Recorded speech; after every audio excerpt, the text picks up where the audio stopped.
that if they insist to get too close, they'll get stabbed. But that's like it. Is this person below? Nor, where are you, Nor? I'll just go this way and fight this one. Maybe it will change its mind. Maybe I went into that one. I don't know. Yes, you. I need you. Oh, she finished the scorch, but that's alright. So yeah, I'm really having a lot of fun with Ardents. Some people might absolutely hate Ardents, but I think they're just wonderful. I think they're absolutely wonderful, and I enjoy them a lot. I could definitely see how they could drive a DM crazy, but you know, at the end of the day, my DM style is like a lot like the DM that I learned from, who's the person who's running us through Shackled City. It's to where it's like don't focus too much on like, oh, I created this, I wanted this to happen, and I wanted this to be a challenge, and it's not, because they just made these really strong characters and whatnot. Focus more on it being fun. I don't need you, Sinnoh. I need your friend. Where's your friend? I'll suck around until I find your friend.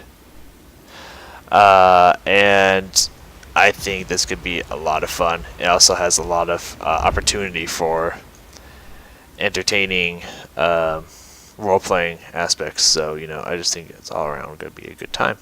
So I'm excited for it. I don't know where this person is. It's just a cultist empowering these bastards. I just don't know if she's unspawned right now or where this punk is. I feel like she should be up in here, but it's not. That thing's still chasing me. I'm not a fan. And no Kora. No Kora.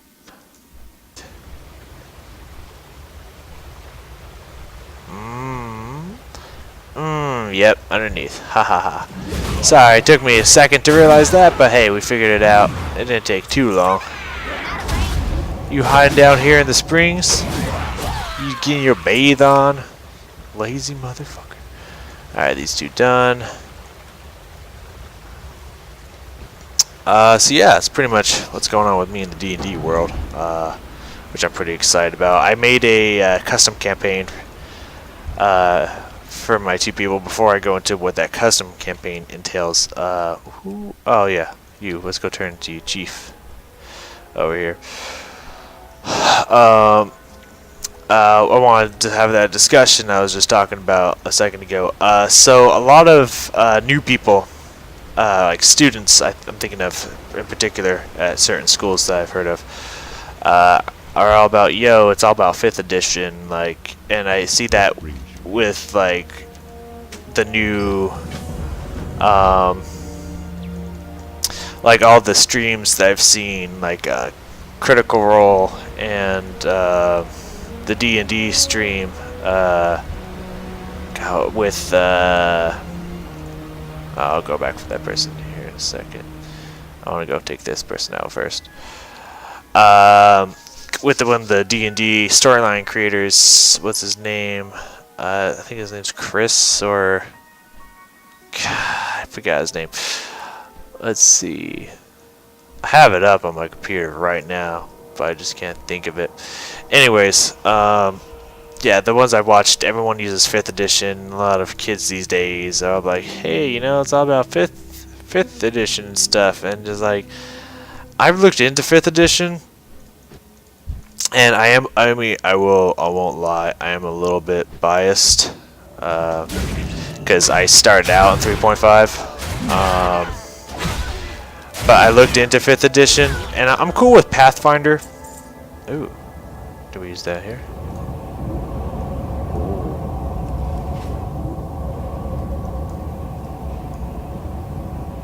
Did I just need to use one? That's what I'm talking about. Okay. Alright, awesome. Let's go back up and take care of this one now. Just a little sidetrack, get a new perspective, and then let's go back.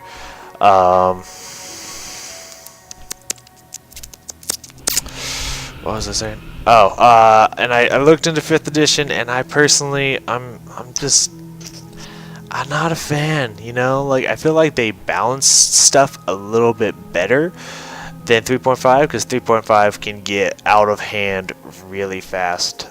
Both ways, both allies and enemies can get out of hand and really powerful really fast. So I feel like they did do some good balancing. There's some things about it that I enjoyed, but there's a lot of things about it that I did not enjoy so much.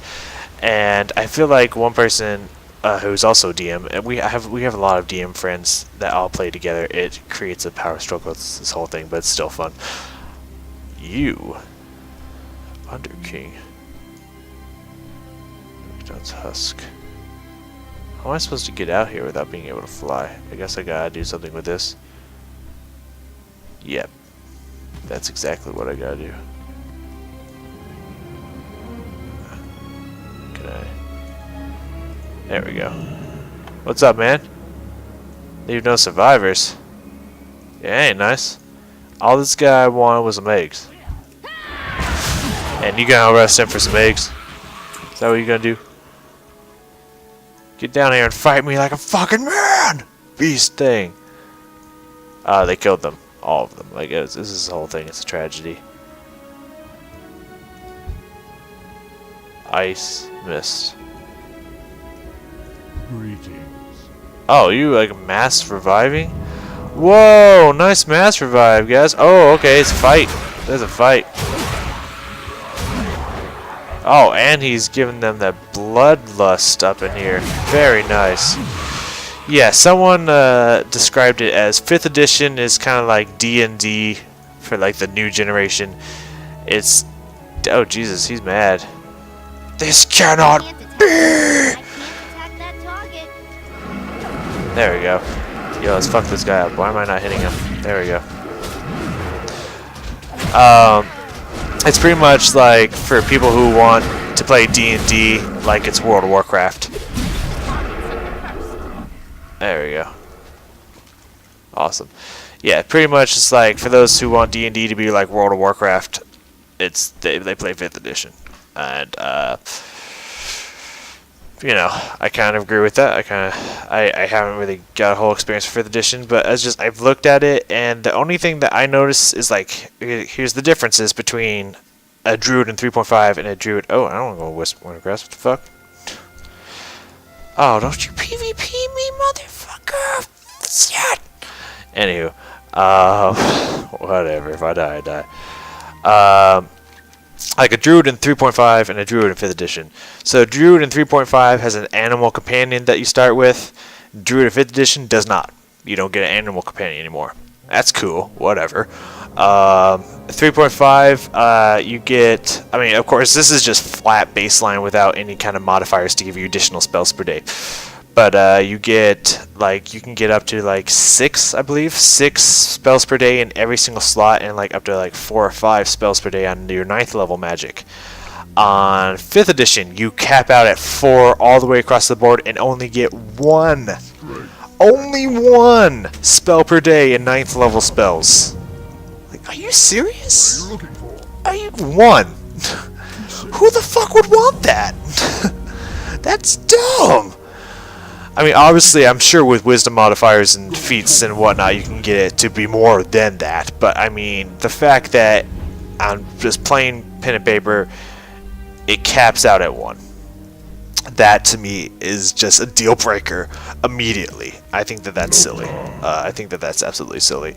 And I heard that, like, fighters and stuff get, like, have kind of, like, spell-like abilities because their abilities kind of have a cooldown, in a sense, like World of Warcraft. I think that's kind of silly.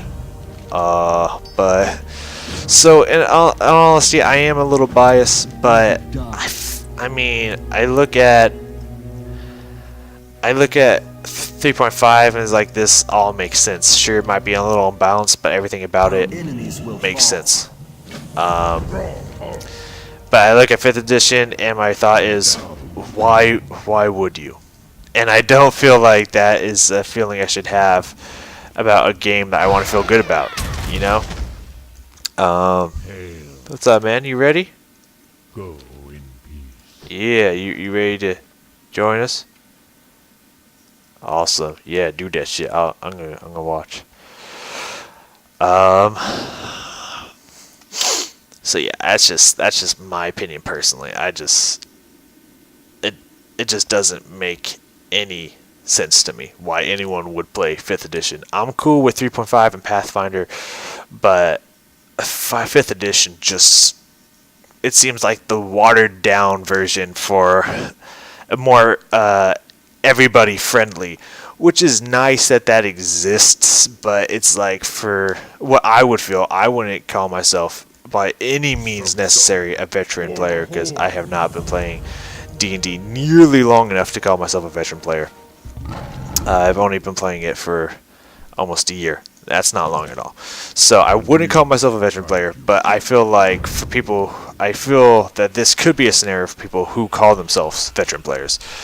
That it's like, well, I mean, you know, it's like for as hardcore veterans, like 5th edition's watered down, free for everybody, you know, kind of stuff. But you know, these other older editions are for the elite, you know, the people who can handle this awesomeness or something like that. I don't know. I don't know exactly what I'm saying, but I'm pretty much like, let's see if I can have a comparison.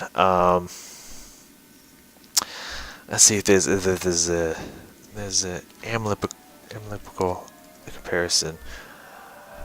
I'm trying to think, and it's hard for me. I mean, I can kind of think of this in this way. A lot of people, I don't feel this way personally. I feel like Dota's just not great, but that's me. Yeah, that's just me. But a lot of people who play Dota feel that like League of Legends is the watered down, friendly E for everybody version, as compared to, you know, Dota, which is like for the hardcore people who can like handle the high difficulty cap of playing the game. It's for skilled people. You know, that I've heard that from some people. This isn't off the top of my head. I don't agree with it personally, but just saying, some people feel this way. What am I doing here? Beast slain. Oh, I shoot them. Haha. Okay. Oh. Okay. Oh, fireballs and big ball. What's this big ball? Okay, let's try this. Okay. Yo, it's spray and pray, baby. Spray and pray. Big fireball. What's this big fireball? Oh, okay. A little blast. Alright, and there's a heal ability. Alright. So yeah, it's kind of like that. It's, you know, some people think that Dota is like where the real skill is, and League of Legends is the like watered down, anyone can do it version. Made for the sissies who can't handle the real version of the game, right? That kind of thing. I'm flying a nice miss. Chill your fucking deal. It's flying over here. God. And that's why I feel like the difference is between. Why does it give you 8,000 health if you can only have 7,000? Whatever.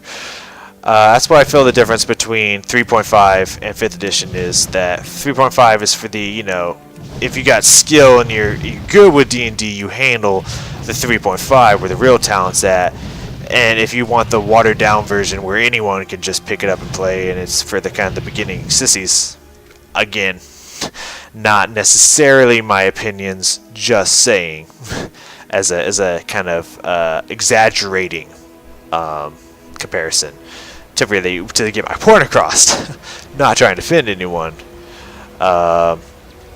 Then you play 5th edition. I kind of feel like that's how I feel about 5th edition personally. It's the watered down E for everyone version, where 3.5 is the more complicated yet more rewarding version. But that's just me personally.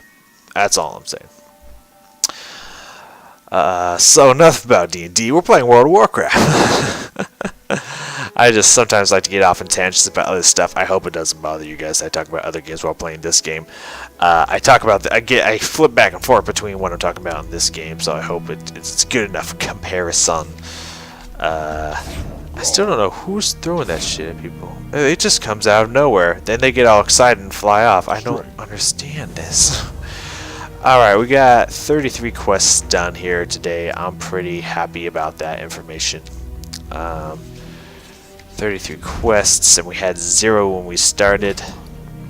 Nice. 1 hour, got 33 quests done. Could sell these. 700 gold. Not too shabby. We're getting closer to being able to upgrade, which is, it's not hard to get an upgrade. All you have to do is go run a few raids, and in like a day, if you run like all the raids, you'll have enough money to upgrade. Definitely. I think all you have to do is run all the Cataclysm and all the what is this place called?